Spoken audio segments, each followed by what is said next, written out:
Assalamualaikum warahmatullahi ta'ala wabarakatuh. Selamat pagi, salam sejahtera. Semoga anda lebih sihat, dirahmati oleh Allah Subhanahu wa ta'ala. Apa khabar semua? Mudah-mudahan kita berada dalam keadaan selamat dan dilindungi oleh Allah Subhanahu wa ta'ala. Okey. Kepakaran kami membantu golongan yang ingin berhenti ketum, koroi dan dadah. Kami bukan doktor, bukan kita kata pakar. Kami adalah membantu, sedia membantu. Kepakaran kami memang membantu golongan yang ingin berhenti ketum, koroi dan dadah, insyaAllah. Okey, baik. Hari ini saya nak kongsi satu tip. Satu tip saya nak kongsi dia hari ini berkenaan dengan bagaimana rakan-rakan kita di luar sana nak berhenti ketum, koroi dan dadah, insyaAllah. Sebenarnya bila anda tahu, bila anda dah mula niat untuk nak buat perubahan, bila anda dah menyelami keadaan untuk berhenti ketum ke, koroi ke, dadah ke, tak kira lah apa-apa jenis tim ni, pastikan anda tahu dulu. Selepas daripada tu, apa yang tuan, encik, puan nak buat. Sebab apa? Selepas kita berhenti ketum, dadah dan koroi ni, dia adalah kita memasuki satu alam yang baru, kehidupan yang baru, style yang baru. Jadi bagaimana untuk kita nak berdepan dengan keadaan tu? Kalau kita tak kuat, bermakna kita akan gagal dan kita akan terus menerus jalan yang lama ataupun game yang lama. Sebab apa?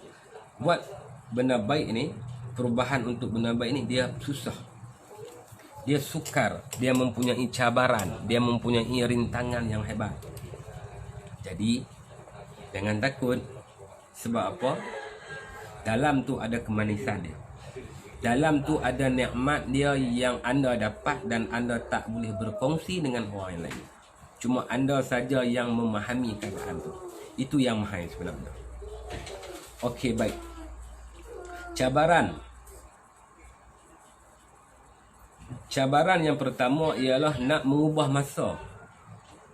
Sebab apa tuan-tuan? Kita minum ketum, koroi, dadah ni, kita perlukan masa yang sesuai.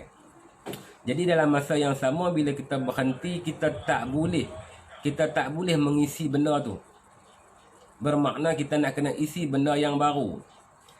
Jadi bila kita nak isi benda yang baru, itulah dia akan datang boring, tension dan sebagainya.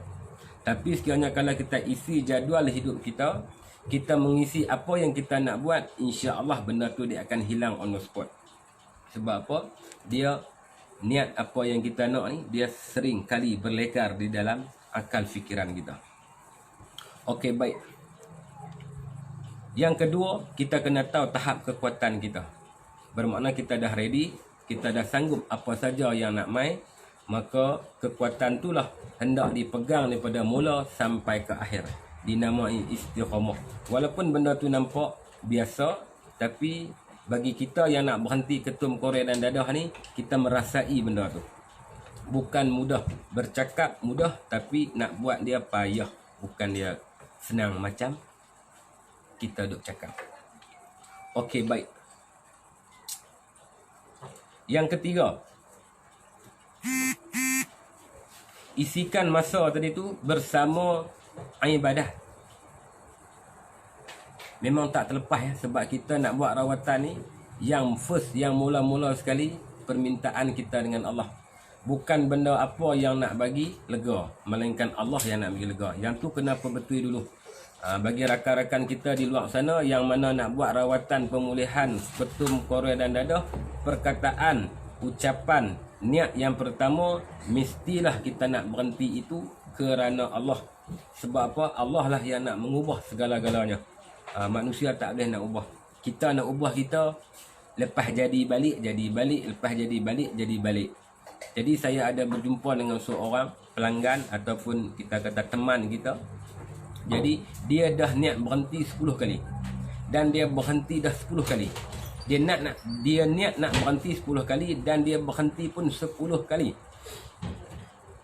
Jadi dia tanya pasal apa, kenapa jadi macam ni. Dia mencari jawapan. Satu persatu tak jumpa. Kebetulan kami duduk sembang minum kopi dan sebagainya. Jadi sebenarnya perjanjian awal, perjanjian asal, niat awal tu kita tak pegang. Kita nak berhenti kerana Allah. Bila kita nak berhenti kerana Allah, Allah akan mudahkan kita setiap apa urusan yang kita nak buat. Yang tu kita kena yakin. Itulah pengisian yang kedua. Kita kena isi yang tu. Okey, baik. Yang ketiga, kita kena tahu sekelilingi kita.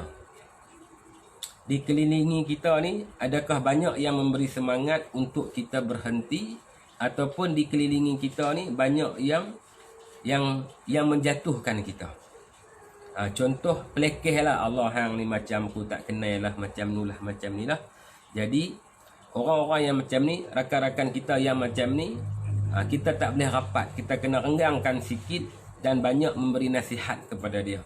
Tunjukkan perbuatan yang baru, tunjukkan niat kita yang baru, tunjukkan azam kita yang baru.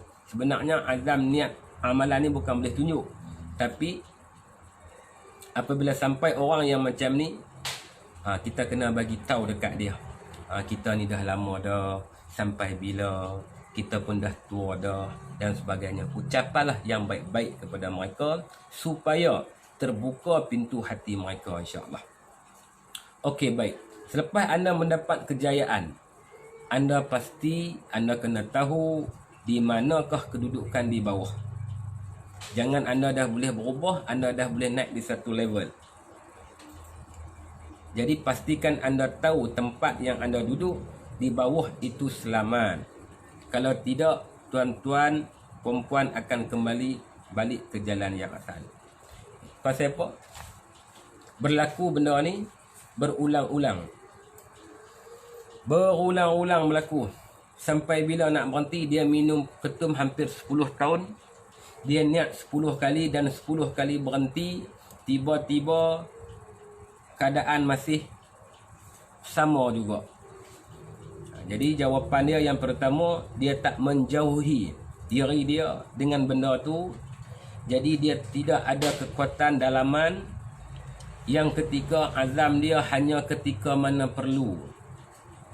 Lepas tu lupa. Lepas tu azam sebalik. Macam itulah kehidupan kita. Semua orang pun macam tu.